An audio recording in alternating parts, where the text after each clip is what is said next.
Everyone, welcome see all in GDC. और GDC का result हर साल की तरह इस साल भी बेहतरीन से बेहतरीन आया है।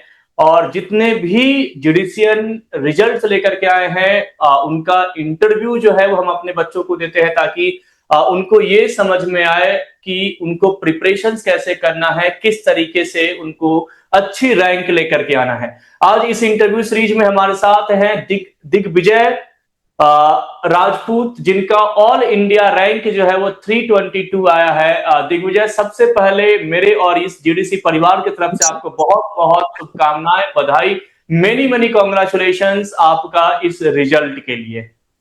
शुक्रिया सर, बहुत बहुत शुक्रिया आपका, मन से आभार। ओके चलो, तुम्हारी फेस की ये जो खुशी है ना, ये जो चेहरे की स्माइल है, ये बता रही है कि घर में सब मंगल मंगल हैं, सारे लोग खुश हैं, परिवार खुश होंगे, दोस्त खुश होंगे। बस मैं ये हाँ सर, जानना चाहता हूँ, बिल्कुल। आज जैसा कि रिजल्ट का डे था, प्री अनाउंस था कि 7 अप्रैल को रिजल्ट आना है जीपैट का।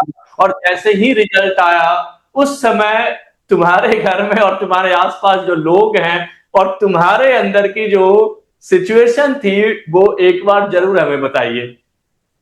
कोई नहीं सर, अभी हम घर पे तो नहीं है, इधर रूम पे ही रहते हैं। तो हमारी अभी इंटरनल एग्जाम चालू है ना, तो खाना खाने ही बैठे थे मेस में, और उधर जाने वाले थे, उतने में रिजल्ट आ गया। तो ना खाना खाने में मन लग रहा था और ना एग्जाम देने में मन लग रहा था। बिल्कुल एकदम एक्साइटमेंट भी थी, नर्वसनेस भी थी, एंग्जाइटी हो रही थी, ऊपर से कॉल आ रहे थे सबके। एकदम सब मिक्स इमोशन से सर, बाकी कुछ नहीं। कुछ समझ में नहीं आ रहा था उस चलो, टाइम पे। एक छोटा सा क्वेश्चन, कैसा फील हो रहा है आज? कैसा लग रहा है? ऐसा लग रहा है कि जैसे बहुत बड़ा बर्डन था सर, वो सर से वो बोझ उतर गया सर, मतलब हाँ क्या सर, फील हो रहा है आज? थोड़ा थोड़ा अच्छा तो फील हो रहा है, लेकिन अभी बाकी अचीवमेंट्स अचीव करना बाकी है, तो स्टेबल है सभी अभी तक। आगे बहुत एग्जैक्टली कुछ करना चाहिए। क्योंकि ये खुशियां हो क्यों ना हो, क्योंकि इतना मेहनत करने के बाद आपने जो लक्ष्य देखा था वो लक्ष्य प्राप्त हुआ। और ऑल इंडिया रैंक मतलब 322 माइंड ब्लोइंग रैंक है स्टूडेंट आपके लिए। दिग्विजय, मेरा दूसरा प्रश्न ये है कि कब ये जर्नी शुरू हुई थी? आप कब से जीपैट का प्रिपरेशंस करना स्टार्ट किए थे और कैसे स्टार्ट किए थे? सर मैंने थर्ड ईयर तक तो कुछ सोचा नहीं था।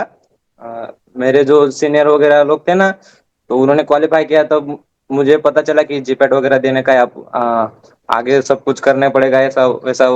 तो नरेश पाटिल करके हमारे सीनियर दादा थे, तो उनको पूछा, वो उन्होंने हमें रिकमेंड किया जीडीसी वगैरह। तो मैं 1 ईयर बैच से हूँ, जीडीसी प्राइम 1 ईयर बैच 2026।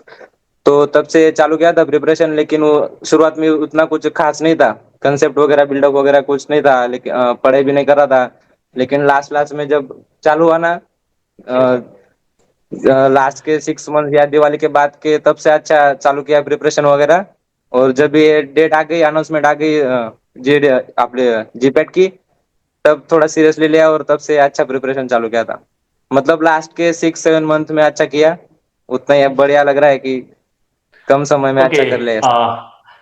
तो आप जीडीसी प्राइम के स्टूडेंट थे और हाँ लाइव क्लासेस जो कि आज हर एक फील्ड में एक होता ना कि रिजल्ट जो है वो बहुत ज्यादा मिलते हैं। आप कहीं से भी पढ़ें, टीचर्स कहीं पर भी हो, एक सही डायरेक्शन, एक सही मेंटरशिप अगर आपको मिले तो आप रिजल्ट ला सकते हैं। रिजल्ट ही नहीं, हाँ सर। आप रैंक ला सकते हैं। ऐसा आप लोगों ने उदाहरण पेश किया है जीडीसी प्राइम के हाँ सारे सर। बच्चे।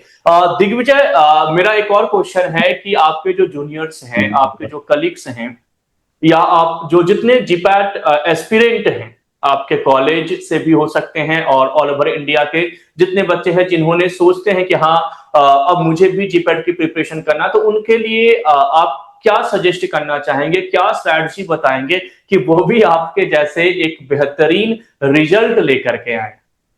सर सजेशन तो इतना ही रहेगा, बस कि कंसिस्टेंसी मेंटेन करना पड़ेगा। अ, आप सर लोगों ने जितना बोला उतना ही करने का, ना ज्यादा ना कम। जितना आप सब लोग बोलते हैं, जैसे कि अभिषेक सर हो गए, अखिलेश सर हो गए, श्रीकांत सर हो गए, मैम हो गए, सब लोग, आप हो गए, गौतम सर हो गए, जो सब सर लोग जितना बोलेंगे ना, बस उतना ही उनका सुनने का। उतना उन्होंने जितना बोला उतना करने का, बस वही करने का, ज्यादा करने की जरूरत नहीं है। उससे भी रैंक 1 आ सकते हैं, ऑल इंडिया रैंक 1। बस इतना ही कहना ओके, चाहूंगा, और कंसिस्टेंसी मेंटेन करने का, रिवीजन करने एक का और बस। क्वेश्चन मेरे साइड से ये है कि आप जिस कॉलेज से पास आउट, मतलब जिस कॉलेज से आपने पढ़ाई किए हैं, वो कॉलेज का नाम और वो जगह का नाम जहां से आप बिलोंग करते हैं, ताकि आपके आसपास के लोगों को समझ में आए चीजें कि हाँ, हम उस जगह से, उस कॉलेज से भी हम रिजल्ट लेकर के आ सकते हैं, इवन रैंक लेकर के आ सकते हैं। और साथ ही साथ में जो हम लोगों ने लास्ट टाइम पे हम सभी अपने बच्चों के लिए और जितने भी जीपैट एस्पिरेंट होते हैं, तमाम बच्चों के लिए हम लोग मैराथन सीरीज, भौकाल सीरीज, हमारा जो मॉडल पेपर था, इसके अलावे डाइजेस्टर के बहुत सारे वीडियोस आपके लिए लाए गए थे।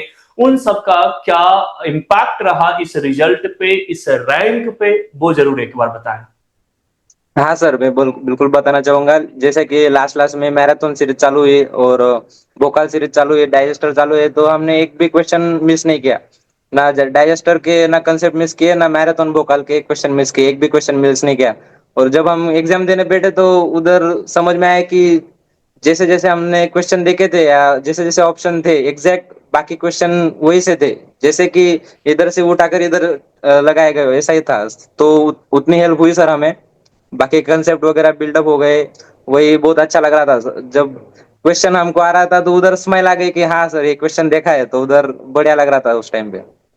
तो मैं आपको बताना चाहूंगा, एग्जैक्टली मैं सबसे पहले तो हमें लक्ष्य देखना जरूरी है, सपने देखना जरूरी है, और उस सपने को पूरा करने के लिए दिन रात अथक प्रयास करना जरूरी है। और हाँ इसी सीरीज में एक अच्छे मेंटरशिप का होना, एक अच्छे गाइड का होना, एक अच्छे प्लेटफॉर्म का होना, जो आपको सही डायरेक्शन में आपको मार्गदर्शन दे और आपको सही रिजल्ट लेकर के आए, वो बहुत जरूरी होता है। दिग्विजय, आई होप आप इससे भी बेहतरीन रैंक जो है वो आप नाइपर में लेकर के आएंगे, वही और सर। नाइपर में भी रिजल्ट ला करके, अच्छे रैंक ला करके अपने परिवार और हम सभी को गौरवान्वित करेंगे, ऐसा मुझे उम्मीद है। और उस नाइपर के लिए अग्रिम शुभकामनाएं मेरे और मेरे जीडीसी परिवार की तरफ से। और साथ ही साथ में थैंक यू मैं सर। उम्मीद करता हूं कि जो हमारा फेलिसिटेशन प्रोग्राम है, वहां पर हमारी हमारी टीम के साथ आपकी मुलाकात 100% हो रही है, उसके लिए भी आप बहुत ही ज्यादा अब एक्साइटेड होंगे, है ना? हाँ सर, बिल्कुल बिल्कुल। अभी फेलिसिटेशन में सब सर लोगों से मिलना है और उनके पैर छूने हैं, धन्यवाद बोलना है, बस बाकी कुछ नहीं। चलिए ठीक है दिग्विजय, थैंक यू, है ना? ठीक है sir, thank you sir, thank you. Thank जय you, Maharashtra. Thank you very much student.